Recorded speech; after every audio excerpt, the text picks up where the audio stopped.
Bueno, damos la cordial bienvenida al doctor Camilo Gutiérrez, un hijo de la Sociedad Colombiana de Pediatría desde hace muchos años. El doctor Gutiérrez es director de programas globales del Children's National Hospital, profesor asociado de Pediatría y Medicina de Emergencias de la Facultad de Medicina de la Universidad George Washington en Washington, past president del Grupo de Emergencias Pediátricas de la Federación Internacional de Emergencias y past president de la Sección Internacional de Medicina de Emergencias del Colegio Americano de Emergencias. Hoy nos va a acompañar con la conferencia Aproximación al lactante febril en urgencias. Bienvenido, doctor Gutiérrez. Gracias, don Camilo. Buenos días, ¿cómo están? De nuevo es muy chévere estar acá. Gracias a doctor Guerrero, Gloria Zucardi y a la Sociedad Colombiana de Pediatría por la invitación. Como mencionaba Juan Camilo, yo trabajo en Washington, D.C., en Children's Hospital, entonces somos un hospital solo pediátrico. Vemos alrededor de 120,000 urgencias cada año y tenemos un equipo de trauma y pues nos encanta hacer esto. Entonces, vamos a hablar del infante febril. Vamos a hablar de estrategias actuales y un poquito de la historia, cómo ha cambiado durante los años el manejo de infantes febriles en los primeros 3 meses. ¿Okay? Vamos a hablar de cuestiones clínicas que afectan el manejo de estos pacientes y cómo ha evolucionado la epidemiología. ¿No se oye atrás? ¿No se oye atrás? ¿Tienes a...? Ok, gracias. ¿Qué dicen? ¿Mejor? Jesus Christ. Y vamos a desarrollar un consenso para el manejo de estos pacientes. Ustedes van a ver que van a aparecer códigos de barra. Con el celular pueden tomar fotos que les va a llevar directamente al PDF de los artículos que vamos a revisar. Ok, entonces menos 90 días. Entonces sabemos que en emergencias un cuarto de pacientes vienen por cuadros febriles a esta edad y sabemos que con la vacunación ha cambiado la epidemiología y vemos más infecciones virales que infecciones bacterianas. Vamos a hablar un poco más de esto. Y la idea es identificar aquel paciente de alto riesgo que si no diagnosticamos y manejamos a tiempo va a tener un problema serio o tratar de evitar sobrevalorar un paciente con una infección viral. Y la idea es esta, tratar de crear un sistema en que podamos descartar el paciente enfermo con bacteremia o con enfermedad bacteriana invasiva que va a tener un problema eventualmente. Entonces, ¿cómo hacemos esto? Casos típicos. Hablemos de 2 casos que vamos a discutir. Una niña de 6 semanas con fiebre, bien hidratada, vigorosa, el examen físico es normal, signos vitales normales, embarazo y curso natal sin complicaciones. 6 semanas. ¿Cómo la manejamos? Y comparado con esta niña de 9 semanas, misma temperatura, mismo examen normal, bien hidratada, un poquito de rinorrea y embarazo y curso natal normal. ¿Cómo manejamos estos 2 casos? Y los vemos todos los días cuando trabajamos en emergencias. Cuando hablamos con una madre de un infante y vamos a preguntar factores de riesgo, son estos. Vamos a preguntar historia del embarazo, el receptor del grupo B, si fue diagnosticado y manejado a tiempo, infección por virus de herpes simples, fue parto vaginal, cesárea, ruptura prematura de membranas, cómo fue los primeros días neonatales, estuvo en la unidad intensiva, etc. Y esto nos da una idea del riesgo del paciente. Recordemos que antes, en los 70s, 80s, antes de la vacunación, las tasas de infección invasiva eran bastante altas. Yo me acuerdo también que hace 10 o 15 años, todos los infantes menores de 1 año con fiebre recibían cuadro hemático, punción lumbar, paracetamol, todos, sin excepción. Y eso ha cambiado bastante. Sabemos que la vacunación es el esquema americano de vacunación actual y sabemos que ha cambiado la epidemiología a raíz de esto. Sabemos que igual en pacientes, en infantes menos de 3 meses hay alto riesgo de infecciones, pero sabemos actualmente que la meningitis es extremadamente rara, alrededor de 0.01 a 0.5%, bacteremia 0.1%, infección urinaria, sin embargo, también depende de donde lean, puede ser elevada hasta 11-28%, que ha cambiado bastante. Este es un estudio en que evalúan infantes menores de 60 días en 26 departamentos de Estados Unidos y tratan de buscar cuáles tienen hemocultivos positivos. Y vean ustedes acá, en los primeros 28 días, el porcentaje y la proporción de pacientes con hemocultivos positivos. Y esto fue publicado en el 2018. Y vean ustedes que también ha cambiado la epidemiología. Vemos ahora que la entidad bacteriana más común es Escherichia coli, y ya no es neumococo como lo veíamos antes, y estreptococo de grupo B. Son los más comunes aún, que ha cambiado bastante. Hace mucho tiempo no vemos listeria u otros patógenos que no sé aún si acá los veamos. También otro estudio, estos son diferentes grupos de investigación con cohortes diferentes, y vean al final la combinación de bacteremia. El azul son los primeros 21 días, en rojo hasta los 30 días y hasta los 56 días en verde. Entonces son porcentajes relativamente significativos también de infección invasiva. Obviamente entre más pequeños los infantes, más riesgo de infección invasiva. Sabemos también que hay gran variabilidad en el manejo. Este estudio lo hicieron en California en 6 centros diferentes, y vean ustedes el porcentaje de infantes que hicieron muestra de sangre, orina, líquido cefalorraquídeo y radiografías. Entonces ven que hay una gran variabilidad en el manejo, y la idea de establecer esos protocolos o guías de manejo es de unificar el manejo de estos pacientes. Entonces, ¿qué estudios están indicados?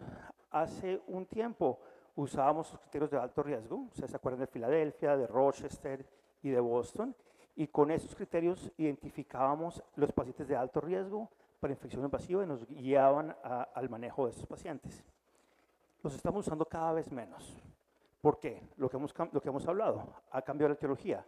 Vemos más infecciones por E. coli, gram negativos, vemos menos infecciones invasivas por neumococo.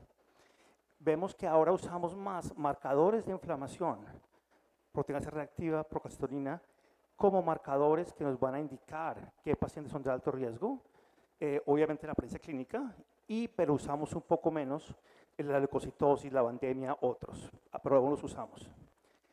Lo importante es echar lo siguiente: recordemos que estos guías son para infantes con fiebre que aparezcan bien, ¿cierto? Si es un infante de apariencia tóxica, hay que hacer todo, no importa la edad del paciente, ¿cierto? Pero infantes con febriles, con apariencia normal, es lo que vamos a hacer. ¿Qué ha cambiado también? Los hemocultivos de cuarta generación, las máquinas, nos dan hemocultivos en menos de 24 horas. Ya no hay que esperar 3 días o 48 horas por un hemocultivo, los tenemos antes. Con las pruebas de PCR anidadas, podemos saber exactamente qué patógeno es, y la resistencia antimicrobiana en menos de 1 hora cuando se ha identificado el patógeno. Y tenemos pruebas virales rápidas, de las que vamos a hablar, en las que tenemos 17 o 18 targets virales que nos pueden ayudar a decidir qué hacer también. Empezamos en el 2016 en España, con nuestros amigos en España, con el Step by Step, y entonces empezamos a ver, vean ustedes cómo empezamos a hablar. Un paciente con un triángulo anormal o de apariencia tóxica, inmediatamente sale del manejo y se hace todo la evaluación. Cuadro hemático, cultivo de sangre, punción lumbar, cultivo de líquido cefalorraquídeo, cultivo de muestra de orina, y se maneja. Si es menor de 21 días, también alto riesgo, ¿cierto? Mencionamos que pacientes de esa edad son de alto riesgo, no importa por qué. Si no, vamos a hacer una muestra de orina y buscar leucocituria ahí, y después miramos la procalcitonina. Y si es mayor de 0.5, si no es mayor de 0.5, usamos la proteína C reactiva y el recuento neutrofilar periférico para ayudarnos a identificar. Y si todos son negativos, es un paciente de bajo riesgo. Y vean ustedes, comparado con otras escalas de evaluación, cómo el valor predictivo negativo, que nos interesa, es muy elevado, casi el 99.3%. Entonces, si tenemos todos los factores de riesgo negativos, va a ser muy poco probable que ese infante tenga una infección bacteriana severa. En Estados Unidos, en PCARN, que es otro grupo grande de investigación, tenemos 26 hospitales, hicimos un estudio igual, casi 2.000 niños, y la importancia de estos grupos, del Step by Step y de PCARN, es que hicimos un grupo de derivación, y con esta información hicimos un grupo de validación. Entonces hicimos una validación intrínseca de los datos, que da mucho más poder al estudio. Y vean, lo mismo, hubo un análisis positivo, un recuento neutrofílico mayor de 4090, una prolactina, en este caso mayor de 1.7 nanogramos, ¿okay? Se considera positiva. Y si son negativos, también es muy poco el factor de riesgo, y vean el valor predictivo negativo también casi de 100%. ¿Okay? Entonces, vemos ya que usamos un poco menos y menos la leucocitosis de 15.000, la pleocitosis en el líquido cefalorraquídeo, etcétera, pero usamos más marcadores de inflamación. El más adecuado, sin duda, va a ser el cultivo de orina, especialmente cuando se salgan de la edad de los 3 meses. Todavía la infección de tracto urinario es prominente. Esto lo pueden sacar de UpToDate y nos ofrece las diferentes tasas de infección urinaria dependiendo de la edad, del sexo, si se han circuncidado los niños o no. Y esto se lo recomiendo, lo uso todos los días. Se llama UTI Calc, lo pueden sacar en su celular, en su computador, es de la Universidad de Pittsburgh, y ustedes pueden calcular ahí y les va a ayudar a decidir. Por ejemplo, niños o la edad, la temperatura, historia de infección urinaria anterior, niña o niño sin circuncisión, otra fiebre, otro origen de la fiebre y la duración. Entonces ustedes ponen eso y les va a decir el riesgo de una infección urinaria es más de 5%, hay que hacer un examen de orina. Y después, pues por ejemplo, 35% con esos resultados. Y después podemos poner, cuando tengamos el resultado del cuadro de la microscopía de la orina, la ponemos ahí y nos da una probabilidad de infección urinaria. Si ven, aquí cambio este parámetro y le quito la esterasa leucocitaria, nos da una proporción de menos de 5%. Entonces, en un paciente de apariencia buena, yo puedo decir, ok, te vas para la casa, espero 24 horas, si el urocultivo es positivo, lo manejamos. Entonces, esto les puede ayudar bastante a decidir qué hacer. Si sabemos que los niños o que un paciente tiene un urocultivo positivo, ¿cuál es el riesgo de bacteremia? ¿Cuál es el riesgo de meningitis? Es prácticamente cero. Es muy poco probable, a menos que el paciente sea bacterémico con el mismo foco urinario y tenga meningitis asociada, que es muy, muy, muy raro. Entonces, un paciente con una infección urinaria diagnosticada con un urocultivo positivo es muy poco probable. En Estados Unidos, en esta época, con vacunaciones que tengan bacteremia o meningitis. ¿Okay? Entonces, es importante lo que mencionaba antes, pensando en el grupo de edad, obviamente lo que circule en su región, que es diferente a lo que circula en la mía, y de apariencia buena. La punción lumbar se ha vuelto la más controversial, por supuesto. Sabemos que meningitis es extremadamente rara en nuestra población. Sabemos que el recuento, el hemograma periférico no es marcador de meningitis. Y sabemos solamente virales también. Y siempre es el problema, hacemos la punción y después damos antibióticos, o damos antibióticos porque el paciente está enfermo y hacemos la punción, etc. Tenemos la opción de hacer la punción lumbar y mandar antígenos bacterianos o pruebas virales de PCR en el líquido cefalorraquídeo también. Y ahí está, ahí está el estudio, otro estudio para esto. Hace tiempo sabemos, como mencionaba, que la leucocitosis a nivel periférico no tiene ninguna relación con meningitis bacteriana. Y lo que hablamos, ¿quién admitimos al hospital? Aquellos que tienen presión tóxica, que tienen criterios de alto riesgo, que no tienen seguimiento establecido, y vamos a ver un poco de esto. Si sabemos que no tienen pediatra, que no pueden volver a ir en 24 horas a ser revisados, es un paciente que consideramos admisión al hospital, ¿cierto? Y obviamente si se pueden ir a la casa disminuye costos y complicaciones asociadas a la admisión al hospital. Y es donde pensamos hablar de los determinantes de salud, ¿cierto? Que cada día tienen más y más prevalencia y los conocemos mejor, ¿cierto? Educación, acceso a salud, educación materna, donde vivimos a nivel social. Entonces sabemos que esto impacta directamente la salud y el manejo de estos pacientes también. ¿Qué tal de aquellos niños que han recibido vacunas recientes? Entonces tenemos un niño de 2 meses que ayer le pusieron su primera dosis de vacunas y llega con fiebre el día de hoy. Este estudio lo hizo Rich Bacher en Boston. Y entonces miran las tasas de bacteremia, infección urinaria, meningitis en pacientes que han sido inmunizados en las últimas 24 horas, reciente inmunización y no reciente. y encuentran esto. Entonces vean que la tasa de infección bacteriana invasiva en los no inmunizados es obviamente mayor 7% comparado con los que se han inmunizado recientemente.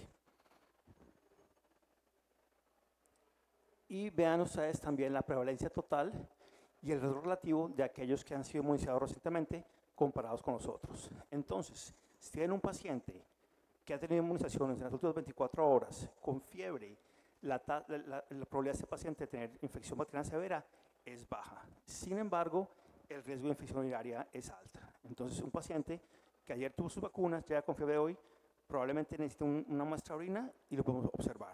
Si ya después de 24 o 48 horas sigue con fiebre, es un paciente que deberíamos considerar hacer los demás exámenes. ¿Qué pasa con las infecciones virales? Es una gráfica complicada, pero les quiero mostrar que estudian muchos pacientes, ven acá los diferentes tipos de viruses, las pruebas diagnósticas y de dónde obtienen las pruebas. Y en esos pacientes vean que comparan las tasas también de bacteremia, de infección urinaria y de meningitis, aquellos que tienen virus positivos y virus negativos, y vean obviamente aquellos que tienen virus negativos tienen tasas un poco más altas de infección bacteriana invasiva y el riesgo relativo es un poco mayor. Pero vamos a hablar si esto realmente afecta a lo que hacemos o no. Y vean esos pacientes que tienen virus positivos, igual un porcentaje importante reciben antibióticos a pesar de tener la prueba positiva. Entonces, por eso aún no sabemos cómo incorporar bien estas pruebas rápidas de manejo en pacientes. Igual son muy caras. En el hospital vale $1,600 una prueba rápida de PCR que nos da 17 targets virales. Entonces, un gasto económico elevado también y no sabemos qué hacer con eso muchas veces.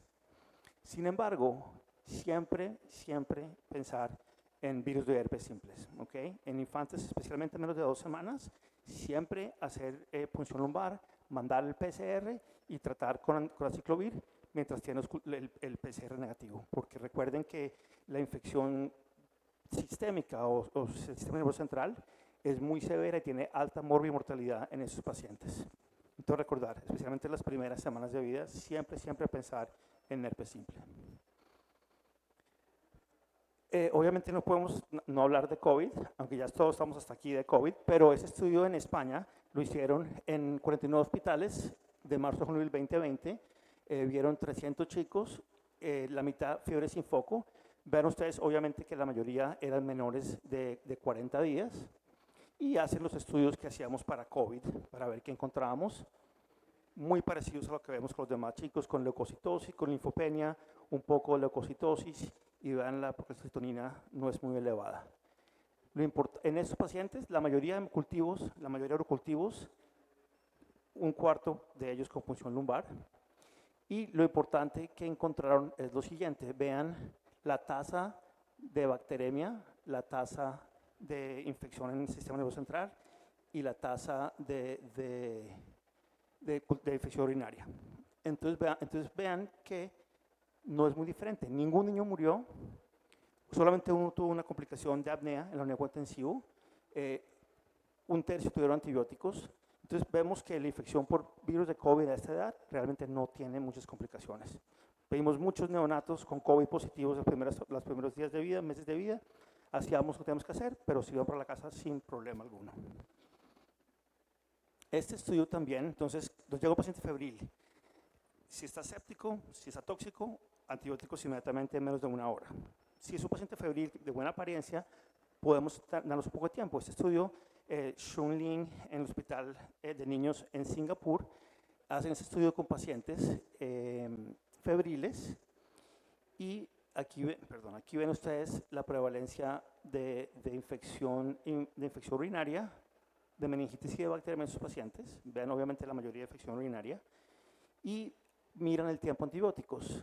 El tiempo desde el triaje en urgencias hasta que antibióticos fueron dados, el tiempo desde la evaluación a la decisión de antibióticos y el tiempo de la decisión de poner la orden hasta que fueron admitidos los pacientes, hasta que fueron dados.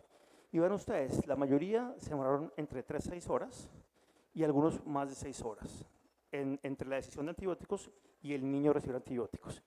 y encontraron que no había ninguna diferencia en mortalidad en esos pacientes. Entonces, tenemos en un paciente que no sea tóxico unas 4 a 6 horas para poder hacer los exámenes, esperar resultados y tomar una decisión adecuada. A veces las pruebas virales rápidas se demoran 1 o 2 horas. En pacientes selectos nos pueden ayudar, en otros no sabemos. Entonces vamos a hablar de las guías que usamos actualmente. Son las últimas guías publicadas hace un par de años. Estas son las americanas de la Sociedad Americana de Pediatría y estas son las españolas, las europeas, perdón, que me gustan mucho porque son más comprensivas. ¿Por qué hacemos guías de manejo? Sabemos que cuando tenemos guías de manejo, nos va a ayudar a hacer todos algo similar, independientemente de donde estamos trabajando. Y nos va a ayudar a comparar cosas. Y obviamente nos va a ayudar a bajar costos, ¿cierto? Si hacemos todos cosas similares. Entonces, las clínicas americanas, cuando las leen, son 100 páginas, las gráficas son un poco complejas, entonces voy a tratar de hacer un resumen en español de las guías. Primeros 8 a 60 días. De los primeros días, de 8 a 21 días, recordemos, apariencia normal, con fiebre de 38 grados, hacemos todo, ¿cierto? Cuadroma, hemocultivo, urocultivo, punción lumbar. Podemos hacer marcos de inflamación, no van a cambiar en nada lo que hacemos, porque este paciente va probablemente a requerir antibióticos y hospitalización. Estos son lo que consideramos positivo en el uroanálisis, en el líquido cefalorraquídeo. Es un paciente que, como hablamos, considera siempre virus de herpes simples y aciclovir. Hace resultados, empezamos antibióticos o antimicrobianos y hospitalizamos, ¿cierto? Por debajo de 21 días, el riesgo de infección severa es muy alto. Son pacientes en los que hacemos todo y los admitimos con antibióticos. Aquellos de 22 a 28 días, de apariencia normal, sin foco de infección, como celulitis, onfalitis, una artritis, etc. Hacemos lo mismo, pero ya vamos a usar un poco más los marcadores de inflamación. Y esos son los valores que usamos de corte. 0.5 progesterona, proteína C reactiva de 20 y un recuento neutrofílico mayor de 4.000 por microlitro o menos de 1.000. Entonces, hacemos el uroanálisis. Si el uroanálisis y los marcadores de inflamación son positivos, hacemos una punción lumbar en estos pacientes. Si es traumático, no es posible, son pacientes que podemos dar antibióticos y admitirlos al hospital para observación con antibióticos. Si son negativos el uroanálisis y los marcadores de inflamación, podemos hacer 2 cosas. Y obviamente depende de donde ustedes estén, del seguimiento, factores sociales, etc. Podemos hacer la punción lumbar y decir es negativa, lo admitimos sin antibióticos al hospital. ¿Okay? Es un paciente que podemos admitir sin antibióticos, evitamos dar antibióticos innecesariamente en este paciente. Entonces es una opción en esta edad, ¿cierto? Entonces ya vemos cómo están cambiando las cosas un poco. Y si la opción lumbar es negativa, podemos decir hospitalizar para observar en el hospital a ver si hay algo seroconvierte positivo o enviar a la casa si confiamos en los papás, si tienen seguimiento 24 horas, si alguien nos puede llevar y traer, etc. Entonces, pero ya nos abre esta opción y por eso está en cuadritos doteados. Y los niños mayores de 29 a 60 días, también hacemos, vean ya que la punción lumbar no está absolutamente indicada, pero sí los marcadores de inflamación. Entonces, si están anormales, hacemos uroanálisis. Si es normal, pero tenemos un marcador de inflamación positivo, tenemos que buscar un foco de infección bacteriano, nos sugiere hacer la punción lumbar. Si es positiva, hacemos antimicrobianos. Si los marcadores son normales, también decimos hacer el examen de orina y nos va a ayudar a decir si es normal, es un paciente que no tiene infección urinaria, tiene marcadores de inflamación negativos, es un paciente que podemos manejar en casa sin antimicrobianos con seguimiento en 24 horas. Si tiene infección urinaria, ya mencionamos que el riesgo de meningitis es muy poco, no hay que hacer punción lumbar y lo manejamos con antimicrobianos por vía oral, usualmente. Obviamente, podemos admitir a los pacientes si tenemos alguna duda, alguna preocupación, no confiamos en familia, por ejemplo. Y aquí menciono las pruebas rápidas virales, se mencionan, pero como mencionábamos antes, aún no sabemos exactamente qué hacer con ellas. En pacientes selectos nos pueden ayudar a decidir. pero no, aún, primero que todo, no están disponibles en muchos países, son muy costosas. Con el visionado en mi hospital son casi $2,000 una prueba. Entonces aún nos dice que las podemos usar, pero no nos da una clara definición qué hacer con ellas. Y lo otro que en esas guías recomiendan, nos dan las guías de antimicrobianos, que aún son controversiales. Vean que están recomendando ceftriaxona por debajo de 30 días, que todavía es una discusión, pero les dan las recomendaciones antimicrobianas también en esas guías.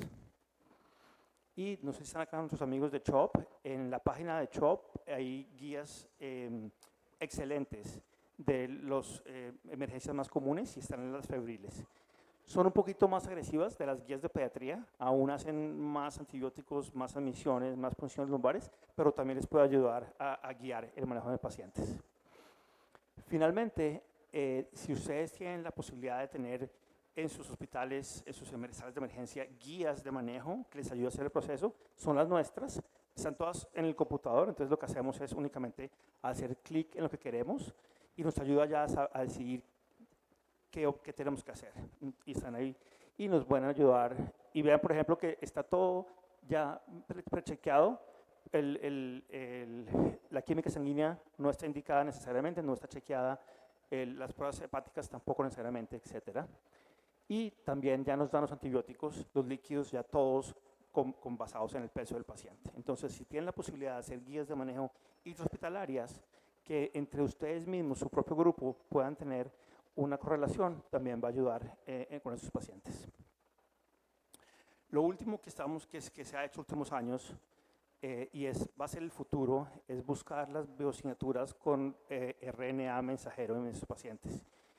Este es un estudio ya publicado hace varios años, pero están viendo cómo, viendo las biosignaturas con los controles sanos, infecciones bacterianas, podemos saber, nos pueden dar qué tipo de infección tiene cada paciente.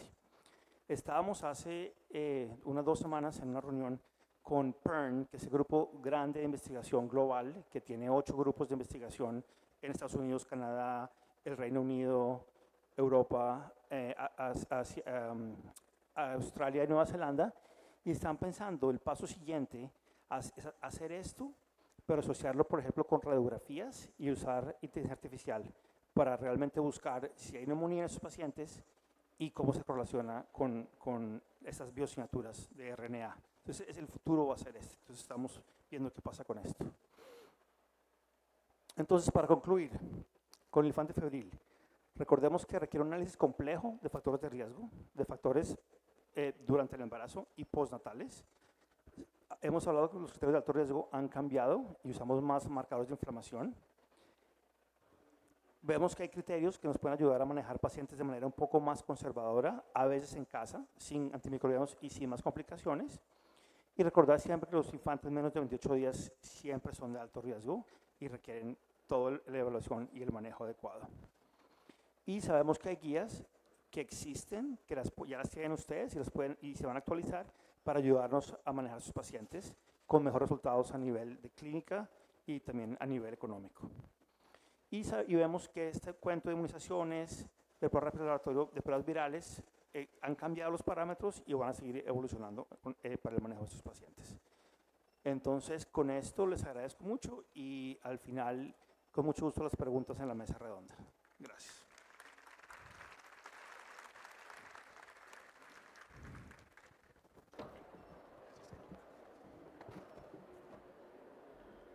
Agradecemos al doctor Gutiérrez esta excelente revisión.